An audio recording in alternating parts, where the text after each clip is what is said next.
నమస్కారం. నేను డాక్టర్ శిల్పి రెడ్డి. ఈరోజు మనము గర్భిణీ స్త్రీలు ఏ ఆహార నియమాలు పాటించాలో మాట్లాడుకుందాం. అందులో అన్నిటికంటే ముఖ్యమైనది ఏది తినకూడదో అనే దాని గురించి మనం మాట్లాడుకుందాం. గర్భిణీ స్త్రీలు ఇది తింటే మంచిది, అది తింటే మంచిది అని అందరూ చెప్తారు. అయితే వాళ్ళు తినకూడని వస్తువులు కూడా కొన్ని ఉంటాయి.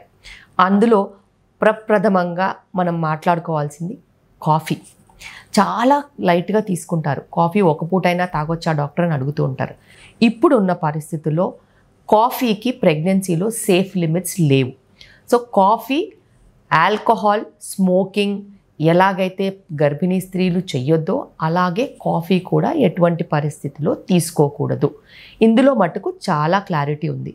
3 alcohol, smoking, coffee, substance abuse, addictions ఏమైనా ఉంటే ఖచ్చితంగా వీడాల్సిన అవసరం ఉంది.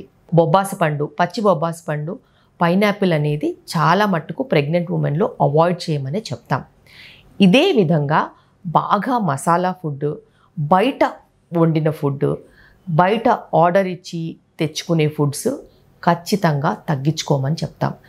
వీటన్నిటితో పాటు కుక్ చేయని ఫుడ్స్, ఏదైతే వండకుండా కొన్ని రకాల ఫుడ్స్ తింటూ ఉంటారు, అవి తీసుకోకూడదు. అది మన దేశంలో తక్కువైనప్పటికీను తెలియకుండా కొన్ని వండని ఫుడ్స్ మనము యాడ్ చేస్తూ ఉంటాము. ఎలాగంటారా, ఒకవేళ మనము కేక్ క్రీమ్లో చూసుకున్నట్టయితే ఎగ్ వైట్, అది వండిన ఎగ్ వైట్ కాదు, పచ్చి ఎగ్ వైట్. అలాంటివి మీరు తీసుకోవద్దు. ఎందుకంటే ఎగ్ పచ్చిగా తీసుకున్నట్టయితే అందులో సాల్మొనెల్లా అంటే టైఫాయిడ్కి సంబంధించిన బ్యాక్టీరియా ఉండే అవకాశాలు ఉంటాయి. సో వండకుండా ఎగ్స్ మట్టుకు తీసుకోకూడదు. అవి పాస్చరైజ్డ్ ఎగ్స్ అయితే కొన్నిసార్లు అలౌ చేయొచ్చు. కానీ మీకు వచ్చింది పాస్చరైజ్డ్ ఎగ్గా, అన్పాస్చరైజ్డ్ ఎగ్గా మీకు క్లారిటీ ఉండదు. కాబట్టి మీరు ఖచ్చితంగా పచ్చి ఎగ్స్ అనేవి తీసుకోకూడదు. పచ్చి ఎగ్స్ ఎందులో ఉంటాయి? కేక్ క్రీమ్లో ఉంటుంది, మయోనైజ్లో ఉంటుంది. అలా కొన్ని ఐటమ్స్లో పచ్చి ఎగ్ యాడ్ చేస్తారు. అలా పచ్చి గుడ్డు యాడ్ చేసిన ఆహారము ఏది ప్రెగ్నెంట్ ఉమెన్కి పెట్టొద్దు. వీటన్నిటితో పాటు మనము జాగ్రత్తగా ఉండాల్సింది, ప్రెగ్నెంట్ ఉమెన్ రెగ్యులర్గా తీసుకునేది స్ప్రౌట్స్ అంటే మొలకలు. మొలకల్లో కూడా మంచిగా వాష్ చేసి ఫ్రెష్గా చేసిన మొలకలే తీసుకోవాల్సిన అవసరం ఉంది. ఎందుకంటే మొలకల్లో కూడా బ్యాక్టీరియా డెవలప్ అవుతాయి. బాటులినం టాక్సిన్, రకరకాల బ్యాక్టీరియా అందులో డెవలప్ అయ్యి టాక్సిన్స్ ఉండే అవకాశం ఉంటుంది. లూజ్ మోషన్స్ అయ్యే ఛాన్సెస్ ఉంటాయి. సో ఫ్రెష్గా ఇంట్లో చేసుకునే మొలకలే మనం వాడుకోవాల్సిన అవసరం ఉంది. అదేవిధంగా పచ్చి మీట్, పచ్చి ఫిష్.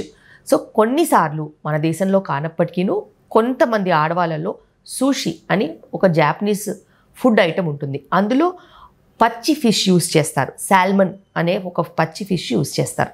అలాంటి పచ్చి ఫిష్ యూస్ చేసే ఐటమ్స్, పచ్చి మీట్ యూస్ చేసే ఐటమ్స్ తినకూడదు.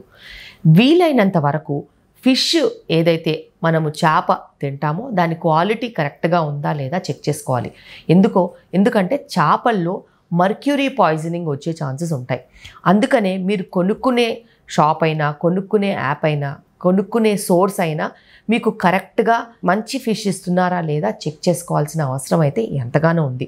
ఎందుకంటే ఎక్కడైతే కంటామినేషన్ ఉంటుందో అది డైరెక్ట్గా బేబీకి కూడా వెళ్ళే అవకాశం ఉంటుంది. కాబట్టి మీరు జాగ్రత్త వహించాల్సిన అవసరం ఉంటుంది. అదే నేపథ్యంలో ఒకవేళ ఆర్గన్ మీట్ అంటాము, చికెన్ లివర్ కానీ, మటన్ లివర్ కానీ అలా కొన్ని తింటూ ఉంటారు. దాన్ని కూడా మీకు సోర్స్ కరెక్ట్గా ఉందా లేదా చెక్ చేసుకోవాల్సిన అవసరం ఉంది. ఎక్కడైతే నాన్ వెజ్ తినేవాళ్ళు ఉంటారో దాని సోర్స్ మీరు ఖచ్చితంగా చెక్ చేసుకోవాల్సిన అవసరం ఉంది. ఆ మీట్లో హార్మోన్ ఇంజెక్టెడ్ మీటా, యాంటీబయాటిక్స్ ఇచ్చిన మీటా, లేకపోతే ఏదైనా కంటామినేషన్ ఉన్న మీటా అని మీరు చెక్ చేసుకోవాలి. వీలైనంత వరకు నాన్ వెజిటేరియన్ కొంచెం తగ్గించుకుంటే మంచిది.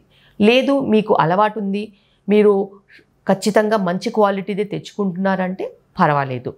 వారానికి 1-2 సార్ల కంటే ఎక్కువగా తీసుకోకూడదు. ఎందుకంటే అందులో కూడా అజీర్ణం చేసే అవకాశాలు ఉంటాయి. వీటన్నిటితో పాటు పాలు, పెరుగు, మజ్జిగ రెగ్యులర్గా మనం వాడుకుంటాం. అయితే పాలు పాస్చరైజ్డ్ మిల్క్ అంటే దాంట్లో ఎటువంటి బ్యాక్టీరియా లేవు అని ధృవీకరించిన పాలు వాడుకుంటే అన్నిటికంటే మంచిది. ఒకవేళ మీరు పచ్చి పాలు కనుక కొనుక్కున్నట్టయితే దాన్ని ఖచ్చితంగా పొంగు వచ్చేంత వరకు మరగబెట్టుకొని వాడుకోవాల్సిన అవసరం ఉంది. ఎందుకంటే పచ్చి పాలల్లో ఇన్ఫెక్షన్స్ ఉండే ఛాన్సెస్ ఉంటాయి. అందులో ప్రమాదకరమైన ఇన్ఫెక్షన్స్ కూడా ఉండే ఛాన్సెస్ ఉంటాయి. సో మీరు మంచిగా మరగబెట్టుకున్న పాలే వాడుకోవాలి. లేదు మీరు డైరెక్ట్గా తీసుకుంటారంటే పాస్చరైజ్డ్ మిల్క్ కొనుక్కుంటే మంచిది. మిల్క్లో కూడా పాలల్లో కూడా మీరు చాలా జాగ్రత్త వహించాల్సిన అవసరం ఉంది. ఆర్గానిక్ మిల్క్ తీసుకుంటే ఎంతగానో లాభం ఉంటుంది. ఎందుకంటే అందులో అనవసరమైన పెస్టిసైడ్స్, ఫర్టిలైజర్స్ ఉండవు. హార్మోన్స్, ఈస్ట్రోజన్ కానీ లేకపోతే అనవసరంగా హార్మోన్స్, యాంటీబయోటిక్స్ ఆ పశువులకి ఇవ్వకుండా ఉంటారు. అలాంటప్పుడు మీకు కూడా క్వాలిటీ ఆఫ్ మిల్క్ మంచిగా ఉండే ఛాన్సెస్ ఉంటుంది. వీలైనంత వరకు ఆర్గానిక్ మిల్క్ కొనడం, వాడుకోవడం మంచిది. వీటన్నిటితో పాటు కొంతమంది ఎక్కువగా వెజిటబుల్స్, ఫ్రూట్స్ తీసుకుంటూ ఉంటారు. మీరు శుభ్రంగా కడుక్కున్నారా లేదా, దానిపైన ఉన్న దూషకాలన్నీ క్లియర్ అయ్యాయా లేవా అనేది మీరు చెక్ చేసుకోవాల్సిన అవసరం ఉంది. కొంచెము మీరు కడుక్కునే పద్ధతి కూడా ఏదైతే కొంతమంది సోడా పౌడరు లేకపోతే కొన్ని వేసి కాసేపు నానబెట్టి దాని తర్వాత క్లీన్ చేసుకుంటూ ఉంటారు. కొంతమంది వినిగర్లో నానబెట్టి క్లీన్ చేసుకుంటూ ఉంటారు. ఏదైతేనేమి పెస్టిసైడ్స్, ఫర్టిలైజర్స్ ఉన్నా, ఒకవేళ ప్రిజర్వేటివ్స్ ఉన్నా, ఏదైనా కోటింగ్స్ ఉన్నా నీట్గా క్లీన్ చేసుకుని వాడుకోవడం చాలా చాలా ఇంపార్టెంట్. అందులోనూ గ్రేప్స్లో అయితే చాలా రకాల ఫర్టిలైజర్స్ ఇలా ముంచుతారు. సో మీరు శుభ్రంగా కడుక్కున్న తర్వాతనే మీరు వాడుకోవాల్సిన అవసరం ఉంటుంది. మీరు కొనుక్కునే చోట స్వచ్ఛమైన ఆహారం అవైలబిలిటీ ఉందా లేదా, ఫ్రెష్గా కొనుక్కుని వస్తున్నారా లేదా అనేది కూడా మీరు ధృవీకరించుకోవాల్సిన అవసరం ఉంది. ఇది మనకి ప్రెగ్నెంట్ ఉమెన్లో తీసుకోవాల్సిన జాగ్రత్తలు. ఏ ఆహారం తీసుకున్నా కూడా పౌష్టిక విలువలు ఉండాల్సిన అవసరం ఉంది. మీరు బ్యాలెన్స్డ్ ఫుడ్ తీసుకోవాల్సిన అవసరం ఉంది. ఫ్రెష్ ఫుడ్, అప్పుడే వండిన ఫుడ్ తీసుకుంటే మంచిది. ఎక్కువగా నిలువ ఉన్న ఫుడ్ తీసుకుంటే నిలువ ఉన్న ఆహార పదార్థాల్లో బలం కానీ మంచి వైటమిన్స్, మినరల్స్, పోషకాలు తగ్గిపోతాయి. కాబట్టి ఎప్పటికప్పుడు కొంచెంగా వండుకుని తినడం చాలా మంచిది. ఫ్రెష్గా ఉండడము, పెస్టిసైడ్స్ లేకుండా ఉండడము, ఆ సీజన్కి దొరికే ఫ్రూట్స్, ఆ సీజన్లో దొరికే వెజిటబుల్స్, ఆ సీజన్లో దొరికే వస్తువులు తీసుకున్నట్టు అయితే అవి ఫ్రెష్గాను ఉంటాయి, ఆ సీజన్కి కరెక్ట్గాను ఉంటాయి. ఏ కాలంలో దొరికిన పంట ఆ కాలంలో వాడుకున్నట్టు అయితే అది మన ఆరోగ్యానికి కూడా మంచిది. ఇలా ప్రెగ్నెంట్ ఉమెన్ తీసుకోవాల్సిన జాగ్రత్తలు, తీసుకోకూడని ఆహార నియమాలు చాలా చాలా ఇంపార్టెంట్. కొంతమందికి కొన్ని ఎలర్జీస్ ఉంటాయి. అలా ఎలర్జీ ఉన్న ఫుడ్ని ఎట్టి పరిస్థితుల్లో కూడా తీసుకోవద్దు. వాటిని అవాయిడ్ చేయడం చాలా మంచిది. ఎందుకంటే ఎలర్జీస్ ఉన్నా, మనకి ఆహారం సరిపడదని తిన్నా కూడా ఏదైతే రియాక్షన్స్ వస్తాయో ఆ రియాక్షన్స్ చాలా ప్రమాదకరంగా ఉంటాయి. సో ఇవన్నీ మీరు ఫాలో అవుతారని నేను అనుకుంటున్నాను.